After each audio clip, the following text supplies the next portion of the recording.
تو یہ ملٹری کے کازز تھے کہ ملٹری کے دل میں انگلش جو سولجرز تھے ان کے خلاف ایک نفرت پائی جاتی تھی، کیونکہ ان کے ساتھ جو برٹش تھے ان کا رویہ، ایٹیٹیوڈ ویری انجسٹس تھا اور ان کے مذہبی معاملات میں انٹرفیئر کیا جاتا تھا۔ وار آف انڈیپینڈنس 1857 کے جو کازز تھے ان کی ایک وجہ جو ہے ریلیجیس کاز بھی تھا۔ ایسٹ انڈیا کمپنی انڈیا میں ٹریڈ کے لیے آئی تھی، لیکن ٹریڈ کے ساتھ ساتھ یہ دیکھا گیا کہ ان کے جو آفیشلز تھے وہ کرسچینٹی کے پریچنگ میں بھی مصروف ہو گئے، اور اس کے ساتھ ساتھ انہوں نے جو انڈیا کے مقامی مذاہب تھے ان کے خلاف بھی کام کرنا شروع کر دیا۔ ایسٹ انڈیا کمپنی کے بورڈ آف ڈائریکٹر کے چیئرمین تھے مسٹر منگلز۔ انہوں نے ہاؤس آف کامن میں اپنے خیالات کا اظہار کرتے ہوئے اپنے خواہش کا اظہار کیا کہ انڈیا کو ہم کرسچینٹی کے بینر کے نیچے متحد کریں گے۔ اسی طرح ان کا ایک اور پریسٹ تھا، اس کا نام تھا ڈاکٹر پفنڈر، جو کہ 1854 میں انڈیا آئے تھے۔ انہوں نے ایک کتاب لکھی اور کتاب کا نام تھا میزان الحق۔ میزان الحق کتاب میں ڈاکٹر پفنڈر نے اسلام کے خلاف بہت غلط باتیں لکھی، جس سے مسلمان شوق ہوئے کہ یہ کیا ہو رہا ہے ہمارے ساتھ۔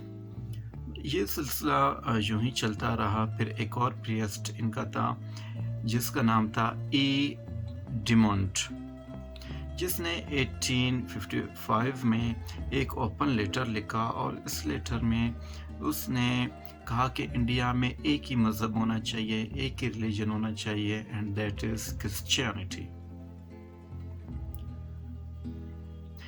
اسی طرح ان کا ایک اور مشنری تھا جس کا نام تھا ریف کینیڈی۔ انہوں نے لکھا We must continue our efforts till all the people right from Cape Cameroon to the Himalayas embrace the religion of the Christ, and India becomes a magnificent nation,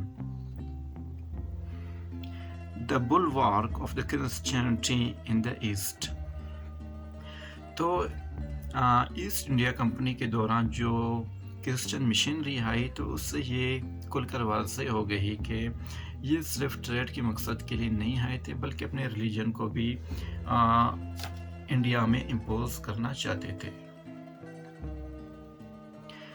جو East India company کے officials تھے وہ اکثر اپنے جو سب ordinate تھے ان کو اپنے گھروں پر بلاتے تھے، اور وہاں پر ان کو جو ان کے ریلیجیس سرمنس ہوتے ہیں ان میں زبردستی جو ہے بٹاتے تھے۔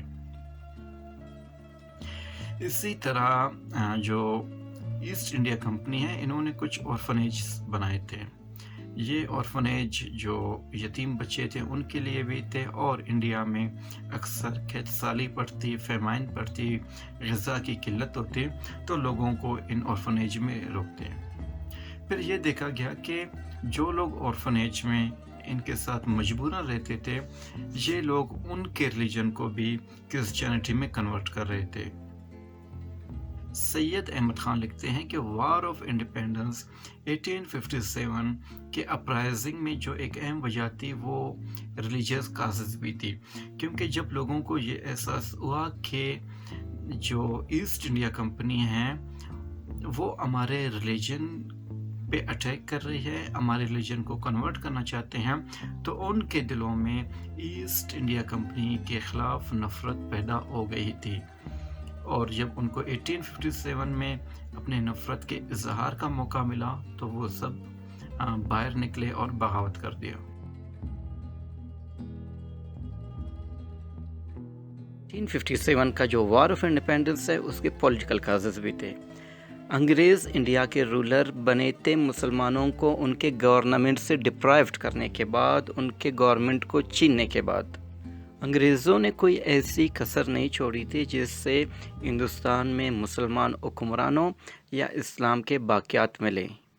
جب انگریزوں نے مسلمانوں کو پولیٹیکلی شکست دے دی تھی، اس کے بعد انہوں نے ایک کمپین شروع کر دیا۔ وہ کمپین تھا مسلمانوں کی تاریخ کو مسخ کرنے کا، مسلمانوں کی تاریخ کو بگاڑنے کا۔ انہوں نے کئی کتابیں لکھی، اور ان کتابوں میں انہوں نے مسلمانوں کو باربریک، ظالم، جنگلی، انکلچرڈ اور انسیولائزڈ شو کی، اور ڈیوائڈ اینڈ رول کے فارمولے کے تحت انہوں نے ایک طرف مسلمانوں کو ظالم شو کیا تو دوسری طرف ہندوؤں کو مظلوم اور محکوم شو کیا. تو اس طرح انہوں نے مسلمانوں اور ہندوؤں کے درمیان ایک لکیر کھینچی تاکہ یہ دو مذاہب جو انڈیا میں ایک طاقت رکھتے ہیں وہ متحد ہو کر انگریزوں کے خلاف کھڑے نہ ہو جائیں. انگریزوں نے پورے انڈیا پر اولڈ حاصل کر لیا تھا، لیکن فارملی طور پر انہوں نے اس کو اپنی کالونی ڈکلیئر نہیں کر دی تھی. تب بھی جو بہادر شاہ ظفر ہے وہ مغل حکمران ہی تھا، تو انگریزوں کے لیے ضروری تھا کہ جو انڈیا میں حاکمیت یا جو رولر ہے انڈیا کا بہادر شاہ ظفر، اس کو کسی طرح ریڈ فورٹ جو اس کا قلعہ تھا وہاں سے ریموو کریں. تو اس کے لیے انہوں نے مختلف اقدامات اٹھانے شروع کر دیے. بہادر شاہ ظفر صرف یوں سمجھے کہ اس کی جو حاکمیت تھی وہ ایک حویلی تک ہی محدود تھی، لیکن جو انڈیا کے عوام تھے وہ پھر بھی ان سے محبت کرتے تھے، کیونکہ بہادر شاہ ظفر جو ہے بادشاہ اکبر، جہانگیر، شاہ جہان اور اورنگزیب کا جانشین تھا، تو لوگوں کے دلوں میں ان کے لیے بہت رسپیکٹ تھی. اس تمام صورتحال کے باوجود انگریز جو ہے بہادر شاہ ظفر کو ایک فارملی رسپیکٹ دیتے تھے. ایک خاص اسٹائل میں ایک لیٹر بھی لکھا جاتا تھا، لیکن 1827 میں لارڈ ایمرسٹ نے وہ فارمل لیٹر لکھنا بھی چھوڑ دیا جو کہ ایک رسپیکٹ کی علامت تھی. اس کے علاوہ انگریز جو ہے جو ایسٹ انڈیا کمپنی تھی وہ بہادر شاہ ظفر کو گفٹس بھیجا کرتے تھے عید، نوروز اور دوسرے اسپیشل ایونٹس کے دوران، جو کہ اس بات کی علامت تھی کہ وہ جو ہے بہادر شاہ ظفر کو انڈیا کا حکمران اکنالج کرتے ہیں. لیکن 1843 میں لارڈ ایلن بورو نے وہ جو فارمل گفٹ بھیجنے کا سلسلہ تھا وہ بھی بند کر دیا. چارلس میٹکالف ایک برٹش آفیسر تھا، اس کی یہ رائے تھی کہ اگر ہم جو بہادر شاہ ظفر ہے اگر اس کو ہم فارملی جو گفٹس بھیجتے ہیں، دراصل ہم اس کی جو رول ہے ہم اسے اگنالج کرتے ہیں. اس لیے اس نے اس آئیڈیا کو ڈس لائک کیا کہ فردر بہادر شاہ ظفر کو فارملی مزید گفٹس بھیجنے چاہیے، تو اس لیے انہوں نے گفٹس بھیجنا بھی بند کر دیا.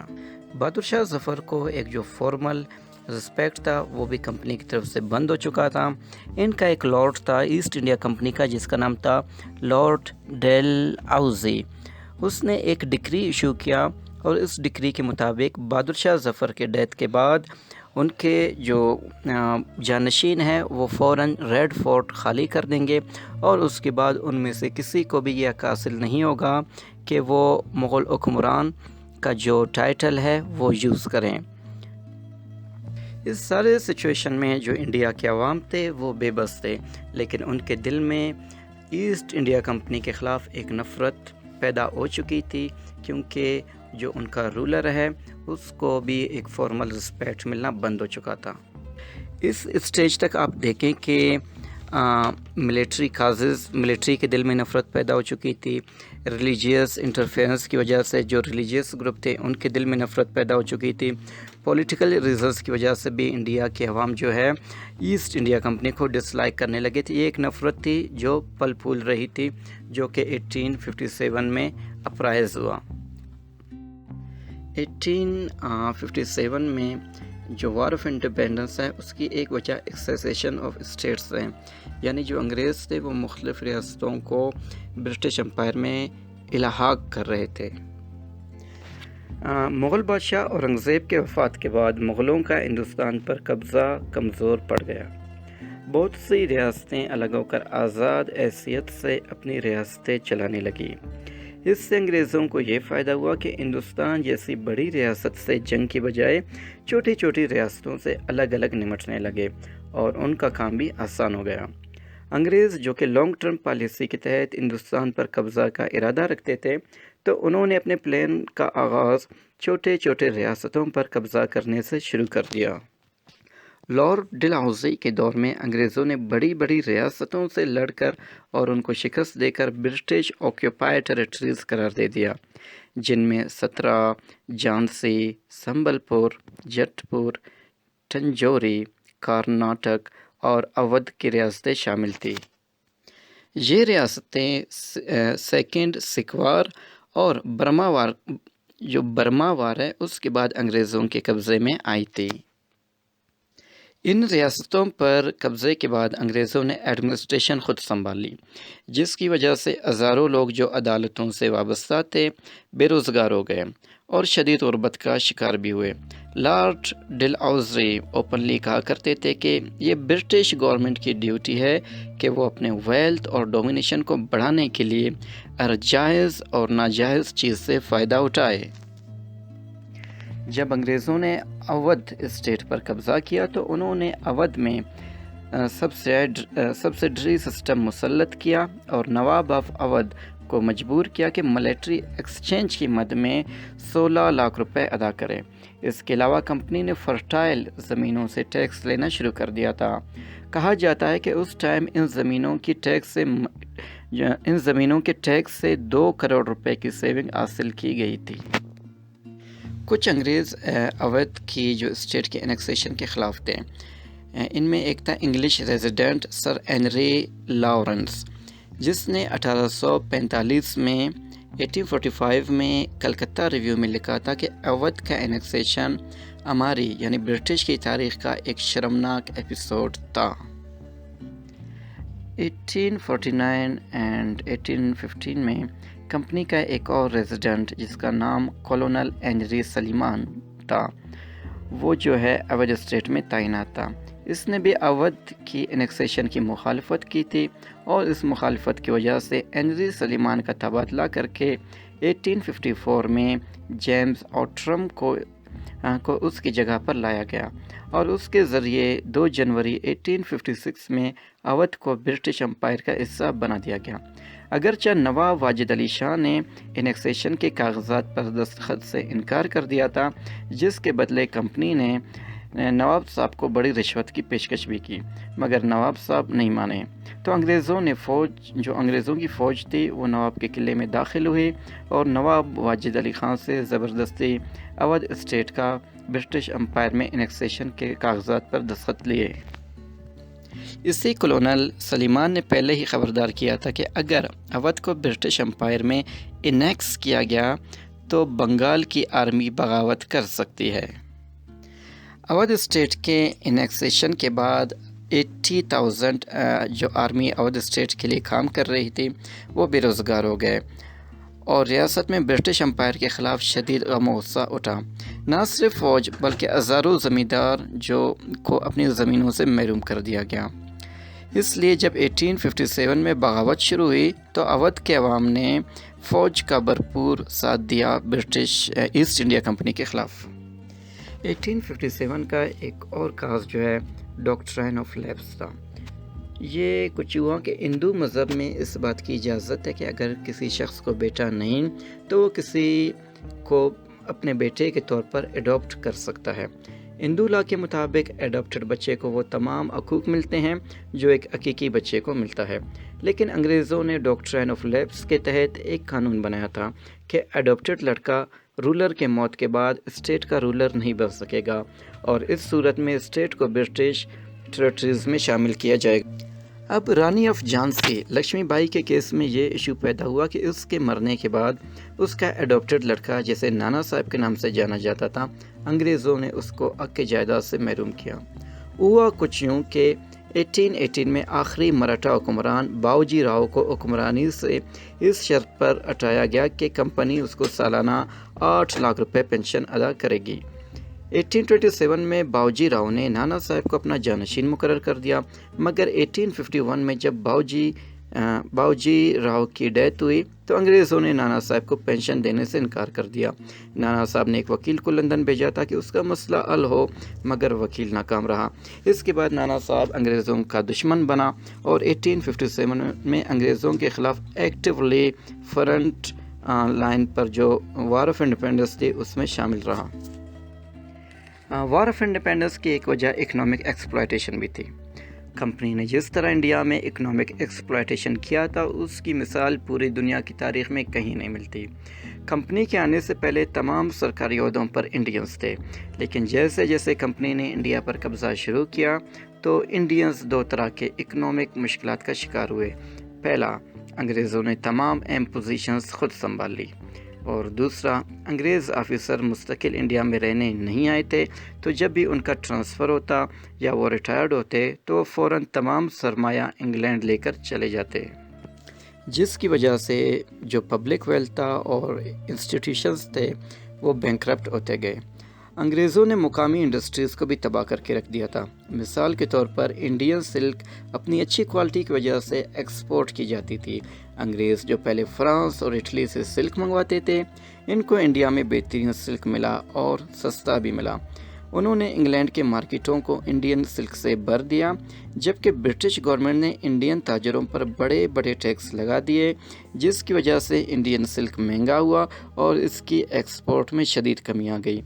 آپ اندازہ لگائیں کہ کمپنی کے قبضے سے قبل 1793 میں انڈیا سے انگلینڈ کو 36,45,745 پاؤنڈز کا ایکسپورٹ انڈیا نے انگلینڈ کو کیا تھا، جبکہ 1849 میں صرف 36,151 پاؤنڈز کا ایکسپورٹ ہوا. اس سے اندازہ لگایا جا سکتا ہے کہ انگریزوں نے انڈیا کو اکنامکلی کتنے بڑے کرائسس میں ڈال دیا تھا. اب سیونتھ اور امیڈیٹ کاز کو ڈسکس کرتے ہیں. انفیلڈ رائفل 1852 میں ایجاد ہوا، 1856 میں انڈیا پہنچ گیا. اس رائفل کے کارتوس میں گریزڈ شیل ہوتے تھے. کہا جاتا ہے کہ 1857 کے جنوری میں ایک برہمن سپاہی نارتھ کلکتہ میں ڈوم کے مقام پر تعینات تھا. اس برہمن کے ہاتھ میں پانی کا ایک لوٹا تھا. راستے میں اسے ایک اچھوت سپاہی ملا. اس نے برہمن سے پانی مانگا، لیکن برہمن نے انکار کر دیا. تو اچھوت سپاہی نے کہا، تم کو اپنے ذات پر بہت فخر ہے، تم ذرا رکو، صاحب لوگ تمہیں تمہارے لیے کارتوس بنا رہے ہیں جس میں سور اور گائے کا چربی لگا ہوا ہے، اب تمہارے ذات کا کیا ہوگا؟ اس کے بعد یہ بات جنگل کی آگ کی طرح پورے ریجمنٹ میں پھیل گئی. مسلمان اور ہندو سپاہیوں نے کارتوس کے بائیکاٹ کا اعلان کر دیا، کیونکہ گائے ہندوؤں کے لیے مقدس تھا جبکہ سور مسلمانوں کے لیے حرام تھا، اور وہ کارتوس جو ہے منہ میں لگا کر نکال کر رائفل میں ڈالنا ہوتا تھا. تو اپریل 1857 میں میرٹھ کینٹ میں سپاہیوں نے کارتوس کو منہ میں لگانے سے انکار کر دیا، جس کی وجہ سے کمپنی نے ان سپاہیوں کو 10 سال کی سزا سنا دی، جس کے ریئیکشن میں باقی سپاہیوں نے بغاوت کر دی. عام لوگ جو مختلف وجوہات کی بنا پر، جو اس میں شروع میں 6 وجوہات بیان کیے گئے، ان کی وجوہات کی بنا پر انگریزوں سے نفرت کرتے تھے، جن میں فوجی بھی انگریزوں سے تنگ تھے، مذہبی وجوہات بھی تھے، اکنامک وجوہات بھی تھے. مختلف 6 وجوہات جو اس ویڈیو کے شروع میں میں نے ڈسکس کیے، ان تمام وجوہات پر لوگ جو پہلے سے ہی مشتعل تھے، نفرت کرتے تھے، ان کو ایک بہانہ ملا اور انہوں نے فوجی بغاوت میں حصہ لیا. عام عوام نے سرکاری عمارتوں کو جلا دیا، ٹیلی فون کے جو لائن تھے ان کو کاٹ دیے، اور باغی جو فوجی تھے انہوں نے دہلی کی طرف مارچ کیا اور مغل بادشاہ بہادر شاہ ظفر کے گورنمنٹ کی حمایت کا اعلان کر دیا. یہ بغاوت جلد لکھنؤ اور کانپور بھی پہنچ گیا. جنرل بخت خان، رانی جھانسی، نانا صاحب، احمد اللہ شاہ اور دوسرے لوگوں نے بھی بغاوت میں ایکٹیولی حصہ لیا. تاہم کمپنی نے جلد ہی سکھ اور گوراخ وفاداروں کے ذریعے بغاوت کو کچل دیا. اب ہم جانیں گے کہ 1857 کا جو وار آف انڈیپینڈنس ہے وہ کیوں ناکام ہوا. ایسٹ انڈیا کمپنی کے خلاف جو بغاوت شروع ہوئی تھی وہ صرف 3 ہفتوں میں پورے ملک میں، بلکہ پورے ملک میں نہیں کئی حصوں میں پھیل چکا تھا. یہ اس بات کا ثبوت تھا کہ عام عوام جو ہیں انگلش کی پالیسیوں کے خلاف ہیں، تنگ ہیں اور بیزار ہیں. لیکن انفارچونیٹلی یہ جو بغاوت تھی یا وار آف انڈیپینڈنس تھی وہ ناکام ہوئی. تو اب ہم جانیں گے کہ کون سی وجوہات تھی جس کی وجہ سے یہ جو موومنٹ شروع ہوئی تھی وہ ناکام ہوئی. پہلا جو کاز ہے وہ ہے چینجز ان دا پلان. جو انڈین ریولیوشنریز تھے انہوں نے پلان کیا تھا کہ وار آف انڈیپینڈنس مئی کی 31 ڈیٹ کو 1857 میں اسٹارٹ کی جائے گی، لیکن جو میرٹھ کینٹ میں جو انسیڈنٹ ہوا اس کی وجہ سے یہ جو موومنٹ ہے وہ پری میچورلی ٹائم سے پہلے ہی اسٹارٹ ہوا. تو جو پلان تھا پورے ملک میں ایک ساتھ بغاوت کرنے کا وہ اکارڈنگ ٹو پلان نہیں ہو سکا، تو اس لیے یہ بغاوت جو ہے کامیاب نہیں ہوئی۔ برٹش ایکسپرٹ ہے جیسے کہ میلسن اینڈ ولسن نے اس بات کو اکنالج کیا تھا کہ اگر وار شیڈول کے مطابق شروع ہوتا تو کمپنی اس کو کنٹرول نہیں کر سکتی تھی۔ جو دوسری وجہ تھی وہ تھی betrayal of the Sikh and گوراخ۔ اس موومنٹ کے دوران جو سکھ تھے انہوں نے اپنے انگلش ماسٹرز کی بہت زیادہ ہیلپ کی اور ان کا ساتھ دیا۔ انہوں نے نہ صرف ملٹری اسسٹنٹ لوگ دیے بلکہ انہوں نے فائنینشیل سپورٹ بھی انگریزوں کو کیا وار سے نمٹنے کے لیے۔ جان لارنس کہتا ہے کہ اگر سکھ اور گوراخ ہماری مدد نہیں کرتے یہ ہمارے لیے ممکن نہیں ہوتا کہ ہم دوبارہ انڈیا پر قبضہ کر سکتے۔ کہا جاتا ہے کہ سکھ اور گوراخ کے علاوہ بھی بہت بڑی تعداد میں جو انڈینز تھے انہوں نے اپنے انگلش ماسٹرز کی ہیلپ کی۔ تو یہ جو پہلی بغاوت تھی وہ انڈیا کے اپنے ہی لوگوں کی وجہ سے ناکام ہوئی تھی۔ فیلئر کے جو تھرڈ کاز تھی وہ تھی absence of an active and efficient leader. جو فریڈم فائٹر تھے ان کا ایشو یہ تھا کہ وہ کسی ایک کمانڈر کے انڈر کام نہیں کر رہے تھے، تو مختلف کمانڈر تھے، ہر ایک کا اپنا مائنڈ تھا تو الگ الگ طریقوں سے کام کر رہے تھے، یہ کسی ایک پیج پر متحد ہو کر ایک پلان کے تحت کام نہیں کر رہے تھے۔ اس میں کوئی شک نہیں کہ جو سپاہی تھے اور عام لوگ تھے انہوں نے بہادر شاہ ظفر سے اپنے لوائلٹی کا اظہار کیا تھا، اعلان کیا تھا، لیکن بہادر شاہ ظفر خود ایک ایکٹیو اور ایفیشینٹ لیڈر نہیں تھا، نہ ہی اسے جنگوں کا تجربہ تھا اور نہ ہی وہ بہتر سے ان لوگوں کو گائیڈ کر رہا تھا۔ اور بہادر شاہ ظفر کا ایشو یہ تھا کہ اس کا جو اپنا محل تھا وہ خود سازشوں کا گڑھ بنا ہوا تھا، اور اس کے محل میں ایسٹ انڈیا کمپنی کے جاسوس جو تھے اور جو غدار تھے وہ بھی بہت تھے۔ کہا جاتا ہے کہ اس کی اپنی بیوی زینت محل کا جو کردار ہے وہ بھی بہت مشکوک رہا کہ اس پورے پروسیس کے دوران، اور اسی طرح احسان اللہ نامی ایک کریکٹر ہے، اس کا جو رول ہے وہ بھی بہت سسپیشیس رہا۔ فیلئر کی چوتھی وجہ یہ تھی کہ جو فریڈم فائٹر تھے انہوں نے کمپنی کے کمیونیکیشن لائن کو متاثر نہیں کر سکے۔ کہا جاتا ہے کہ مطلب جو ٹرانسپورٹ لائن تھے کمپنی کے وہ سیف تھے، اور جو وائر لائن تھے انہوں نے، جو عام لوگ تھے یا فریڈم فائٹر تھے انہوں نے کچھ لوکیشن پر تو ان وائروں کو نقصان پہنچایا، لیکن اوورال جو کمیونیکیشن لائن تھے ٹیلی فون کے ذریعے وہ سیو رہا، جس کی وجہ سے جو کمپنی کے آفیشلز تھے وہ ایک دوسرے کے ساتھ کانٹیکٹ میں تھے اور اپنی اسٹریٹجی بنا رہے تھے۔ ایک انگلش آفیشل کے الفاظ اس حوالے سے بہت مشہور ہیں۔ رابرٹ مونٹگومری کہتا ہے India was saved by the electronic wire. جو ففتھ وجہ فیلئر کی تھی وہ تھی اکنامک کنڈیشن۔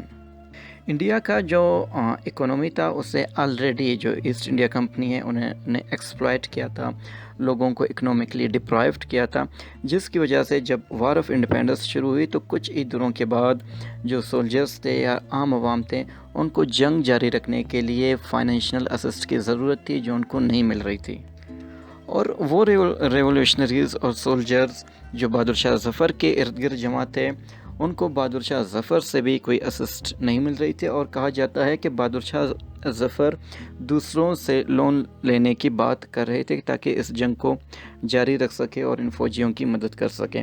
آپ اندازہ لگائیں کہ جو ایسٹ انڈیا کمپنی تھی اس نے مغل امپورر کا کیا حال کر دیا تھا۔ تو اکنامک کنڈیشن انڈینز کی اتنی بری تھی کہ وہ اس جنگ کو مزید کچھ دنوں کے لیے جاری نہیں رکھ سکتے تھے، اس لیے یہ جو وار آف انڈیپینڈنس ہے یہ زیادہ سے زیادہ 3 ویک ہی چل سکا۔